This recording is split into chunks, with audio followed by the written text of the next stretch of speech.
मनात भिडते एका सुरात जय जय महाराष्ट्र हो दुमदुमते हीच घोषणा शिवसेना शिवसेना एकनिष्ठ वचनबद्ध भले क्रांती भले युद्ध आणू आम्ही सुराज्य हृदयातून हीच भावना शिवसेना शिवसेना एकजूट एक संघ वचनाला कटिबद्ध घडवू राष्ट्र बलशाली घेऊन विचार आली शिवसेना शिवसेना आली शिवसेना शिवसेना आली शिवसेना आली शिवसेना शिवसेना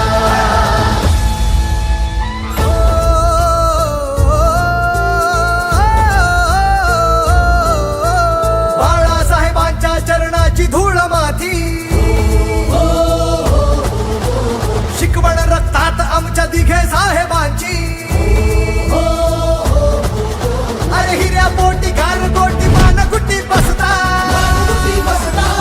काळी फोडून आम्ही उडवतो नाकारून दिले ढोंग सोडता अभद्र संघ वचनाला जागते जनहित मानते कणा शिवसेना शिवसेना शिवसेना शिवसेना संकटे ही आली भव्य पार करू अग्नि दिव्य काल आज उद्या निशाणी धनुष्यबाण आली शिवसेना शिवसेना आली शिवसेना आली शिवसेना शिवसेना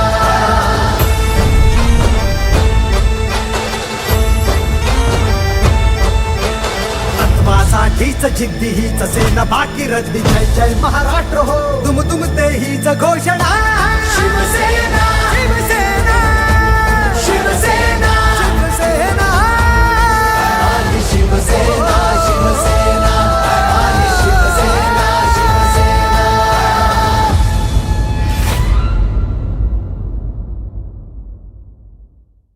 आजच्या आपल्या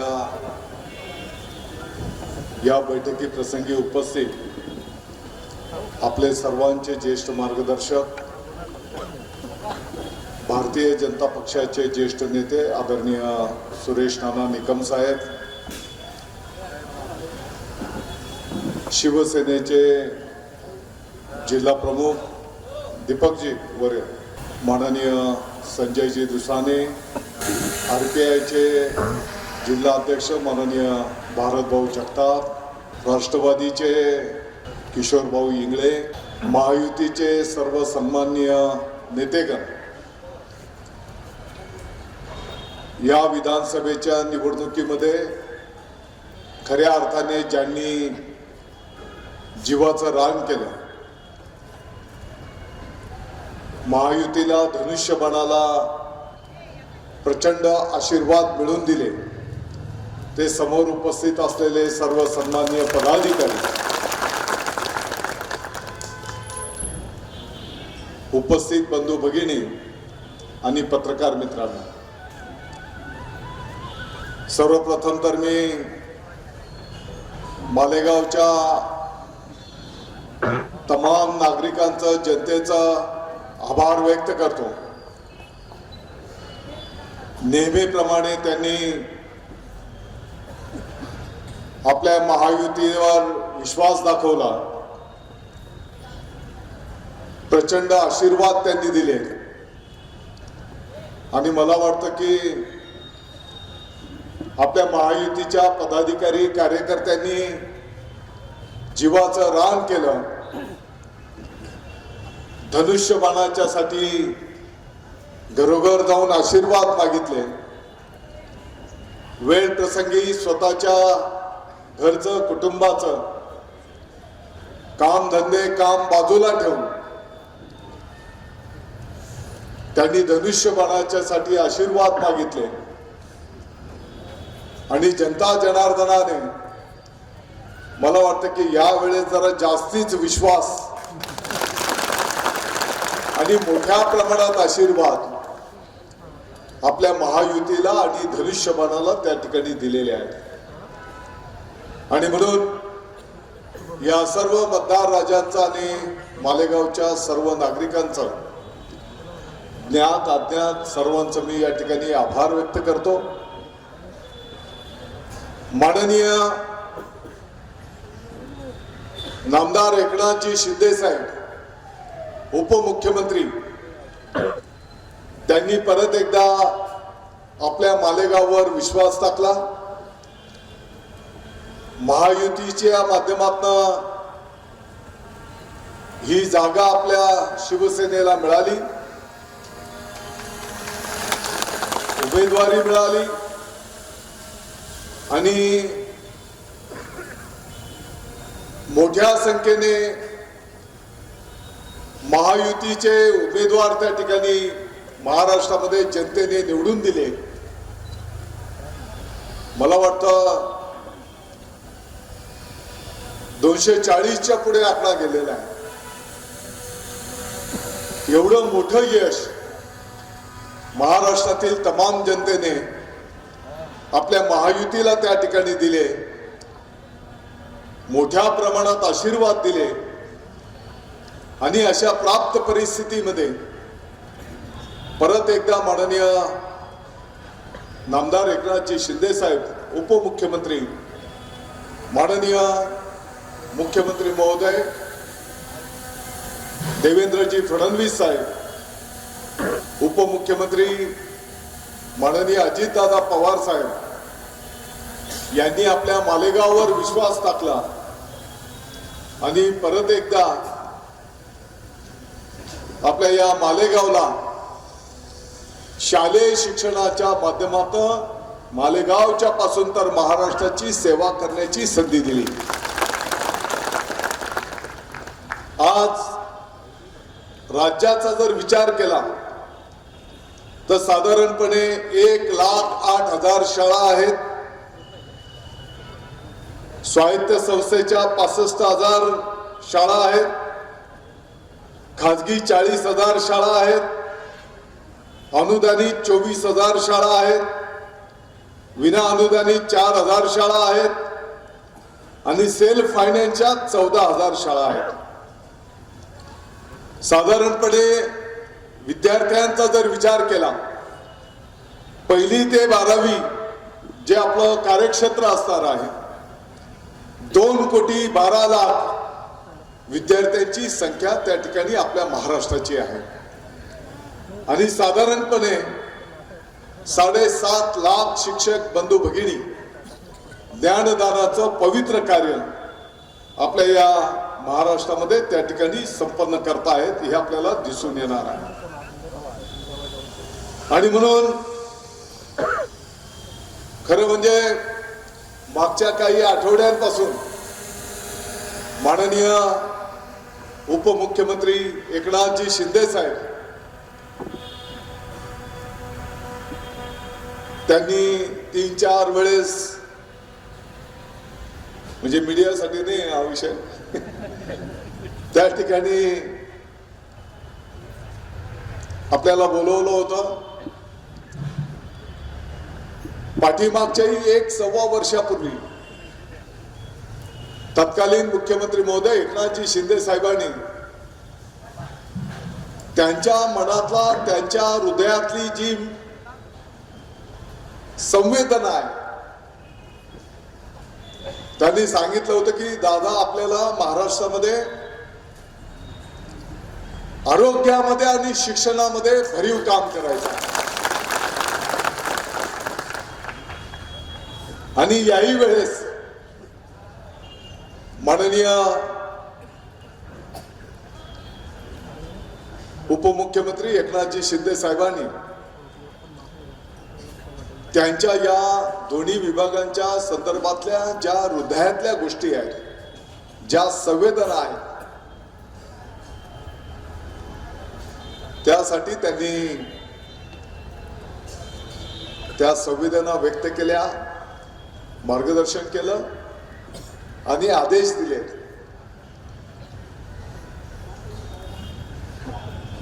मी काही आपल्या मालेगावच्या भावना ठेवण्याचा प्रयत्न केला, परंतु जेव्हा आपले मुख्य नेते आपल्या मालेगाववर त्यांच्या हृदयातल्या विषयाच्या संदर्भातल्या भावना ठेवत असतील तर मी त्यांना मालेगावच्या वतीने आश्वस्त केलं, साहेब तुम्ही बिलकुल काळजी करू नका. तुमच्या मनातल्या ज्या गोष्टी आहेत, गरीबातल्या गरीब कुटुंबाच्या त्या पालकांच्या पाल्यांना, त्या विद्यार्थ्यांना दर्जेदार शिक्षण मिळालं पाहिजे. ग्रामीण भागातले असू दे, शहरातले विद्यार्थी असू दे,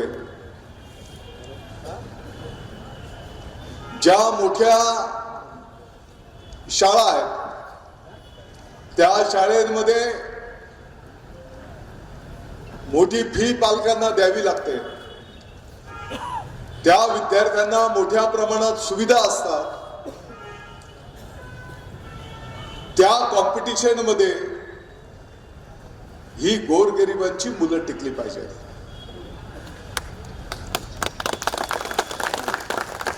शास्त्र असं सांगतंय की साधारणपणे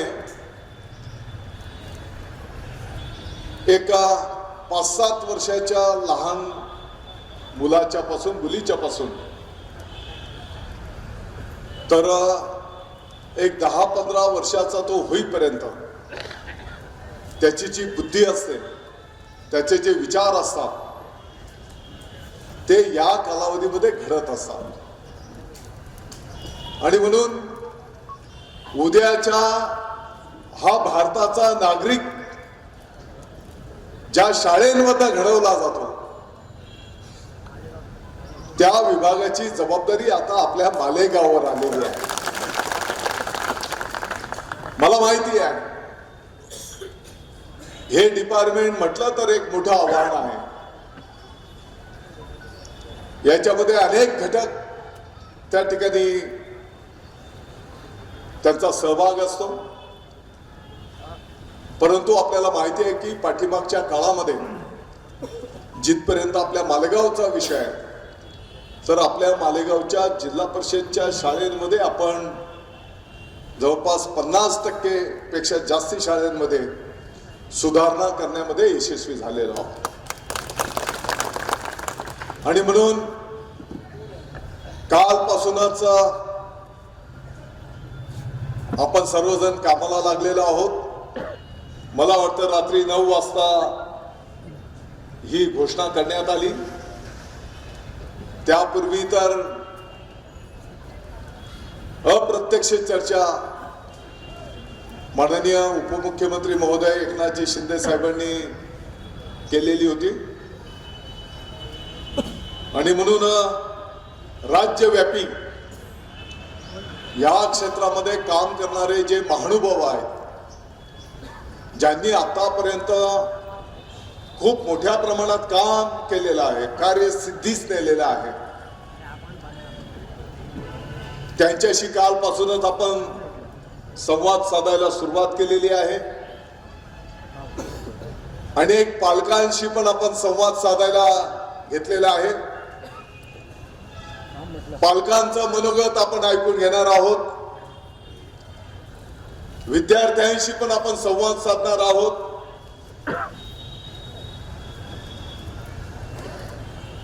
त्याच पद्धतीने हा जो गाडा पुढे नेण्याचं कार्य जे मग आपले शिक्षक बंधू भगिनी असतील, या शालेय शिक्षण विभागाचे अधिकारी कर्मचारी असतील,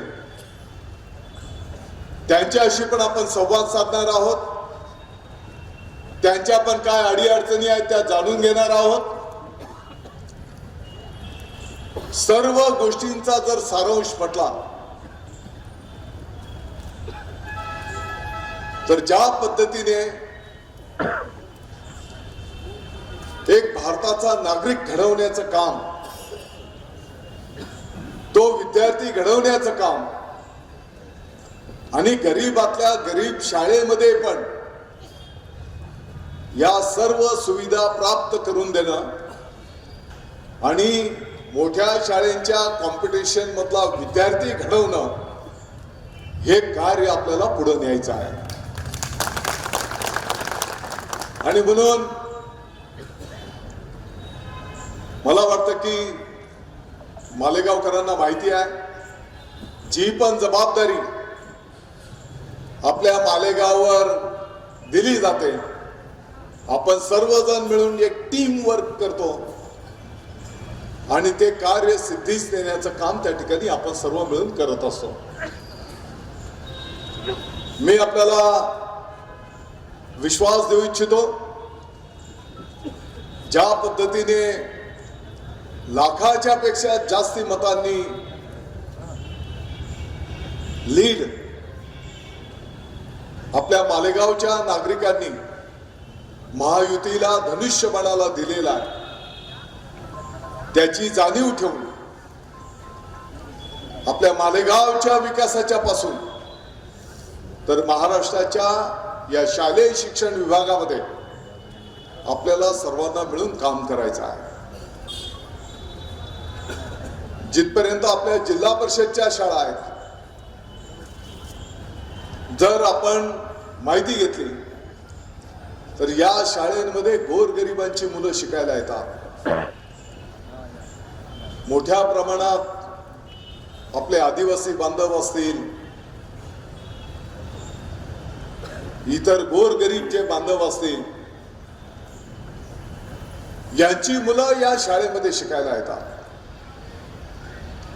आणि मला वाटतं की हे एक पुण्याचं काम करण्याची जबाबदारी आपल्या मालेगाववर उपमुख्यमंत्री महोदय, मुख्यमंत्री महोदयांनी दिलेली आहे. फक्त आता या निमित्ताने माझी विनंती असणार आहे, महायुतीच्या संपूर्ण नेत्यांना माझी विनंती असणार आहे, निवडणुकीच्या काळात आपलं ठरलेलं आहे की एक समिती गठीत करायची. ती समिती आपण गठीत करू, मालेगावचे विकास कामांचा विषय असेल, सुखदुःखाचा विषय असेल, नेहमीप्रमाणे मी तर सहभागी राहणारच आहे, परंतु थोडासा वेळ आता तुम्हाला सर्वांना जास्तीचा जनतेसाठी द्यावा लागणार,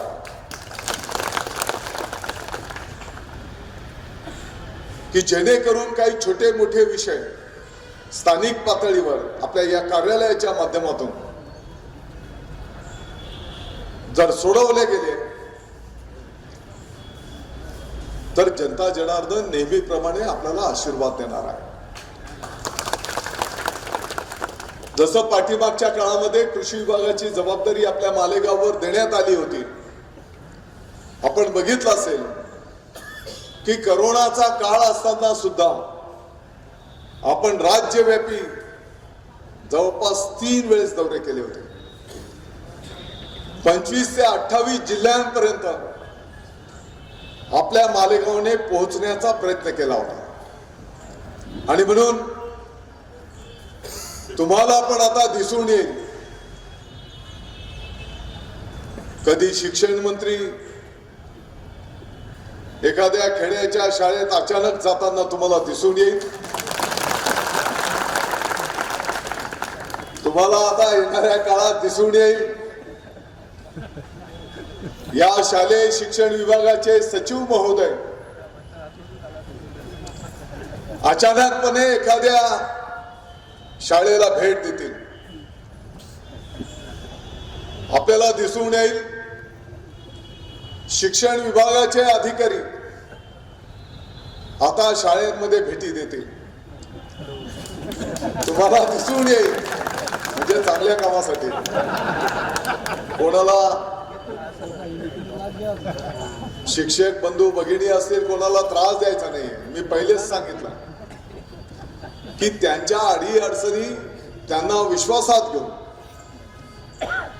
आपली काम करायची पद्धत राहिलेली आहे. कोणताही विभाग असू दे, पहिले आपण आपली जबाबदारी करून दाखवतो, आपली जबाबदारी आपण पार पाडतो आणि मग आपले हक्क जे असतात ते हक्क आपण मागत असतो. आणि म्हणून या विभागाच्या कर्मचारी अधिकाऱ्यांच्यासाठी सुद्धा त्यांच्याही अनेक अडी अडचणी आहेत अनेक प्रतिकूल परिस्थितीत हा डिपार्टमेंट मार्गक्रमण करतो आहे, तर ते सुद्धा प्रश्न सोडवण्याच्या दृष्टिकोनातून आपण सर्वजण मिळून मला वाटतं की काम करूया. एकंदरीत काय तर माननीय उपमुख्यमंत्री नामदार एकनाथजी शिंदे साहेबांनी जो विश्वास आणि ज्या हृदयातल्या भावनेतून या विभागाची जबाबदारी आपल्या मालेगाववर दिलेली आहे, आपल्याला खूप मेहनत करावी लागणार आहे, खूप कष्ट करावे लागणार आहेत. परंतु मी आपल्याला आश्वस्त करतो, तुम्ही बिलकुल काळजी करू नका. नेहमीप्रमाणे आपण सर्वजण मिळून कष्ट करू, वेगवेगळ्या माध्यमातून पाठपुरावा करू. मालेगावचा विकास ज्या पद्धतीने गाडा आपला निघालेला आहे तो आणखी जोमाने पुढे जाईल, याबद्दल तुम्हाला बिलकुल काळजी करायचं काही कारण नाही. आणि हा मालेगावच्या विकासाचा गाडा पुढे नेत असताना राज्यव्यापी गोरगरिबांचे आशीर्वाद आपल्या या महायुती सरकारला आणि आपल्या या मालेगावला मी तुम्हाला विश्वास देऊ इच्छितो, जास्तीचा वेळ लागणार नाही. येणाऱ्या 1 ते 2 वर्षाच्या आत शिक्षण क्षेत्रातलं चित्र बदललेलं आहे. अशा प्रकारचे आशीर्वाद सर्वसामान्य जनतेचे त्या ठिकाणी निश्चितपणे असतील. अशा पद्धतीने काम आपल्याला त्या ठिकाणी करून दाखवायचं आहे. मला वाटतं आता भाषण करण्याची बोलण्याची गरज नाही, आता प्रत्यक्ष कृती करून त्याचं अंमलबजावणी करण्याची गरज आहे. आणि म्हणून परत एकदा मी आपल्या सगळ्यांचे या ठिकाणी आभार व्यक्त करतो. मागला 1-1.5 महिन्यात किती दिवस तुम्हाला त्रास द्यायचे, सारख्या बैठका, हा कार्यक्रम तो कार्यक्रम, प्रचार, मग काउंटिंग, नंतर निकाल. परत जेव्हा आपण आभार दौरा चालू केला तर तुम्ही मला पण इथं राहू देत नव्हते. आणि म्हणून आज पण लग्नांची मोठी तीत आहे, मला माहिती आहे. मलाही जवळपास 17-18 लग्नांना त्या ठिकाणी भेट द्यायला जायचा.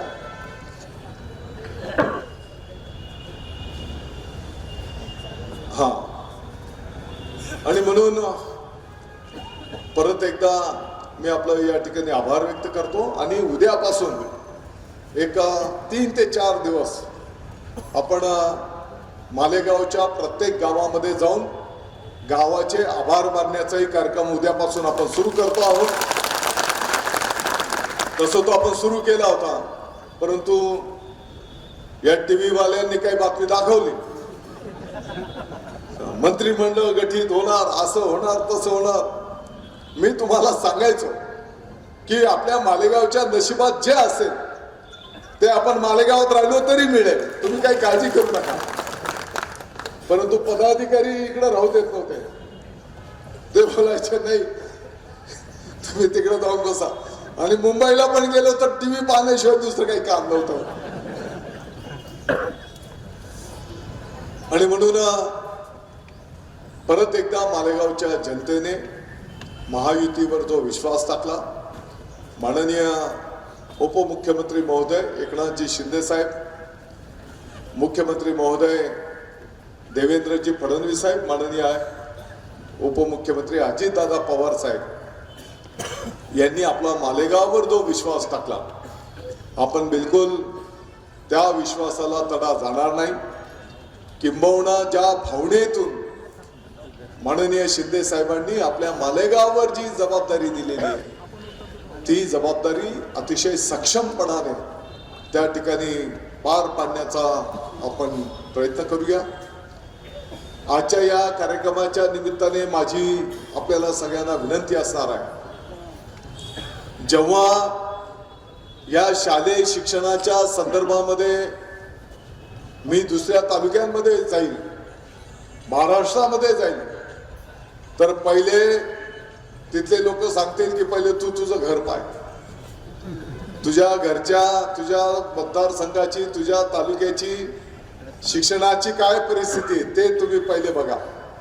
अर्थात खूप चांगली परिस्थिती आपल्या तालुक्याची त्या ठिकाणी शिक्षणाच्या संदर्भातली आहेत. जवळपास 75% शाळा आपण त्या ठिकाणी दुरुस्त केलेल्या आहेत, नवीन बांधलेल्या आहेत. आपल्या गावोगावच्या गावकऱ्यांनी शाळेमध्ये लक्ष घातलेलं आहे, शिक्षण समितीने लक्ष घातलेलं आहे. आपल्या शिक्षक बंधू भगिनींनी स्वतःचा पदरमोड करून वेळ प्रसंगी जास्तीचा वेळ देऊन त्या ठिकाणी ज्ञानदानाचं पवित्र कार्य गेल्या काही वर्षांच्या पासून मालेगावमध्ये संपन्न केलेलं आहे. परंतु तरी पण आता तुमच्यावर पण जास्तीची जबाबदारी असणार आहे. मला माहिती आहे काही ठिकाणी स्टाफ कमी आहे, काही ठिकाणी सोयी सुविधा आपल्याला निर्माण करायच्या आहेत आणि म्हणून या सर्व गोष्टी त्या ठिकाणी होतील. तर त्या दृष्टिकोनातून आता तुमची पण जबाबदारी या ठिकाणी निश्चितपणे वाढलेली आहे. हे पण मी या निमित्ताने आपल्या सर्वांना नम्रतेने सांगू इच्छितो. परत एकदा आपल्या सर्वांचं मी आभार व्यक्त करतो. महायुतीच्या नेत्यांचं मी आभार व्यक्त करतो. जय हिंद, जय महाराष्ट्र.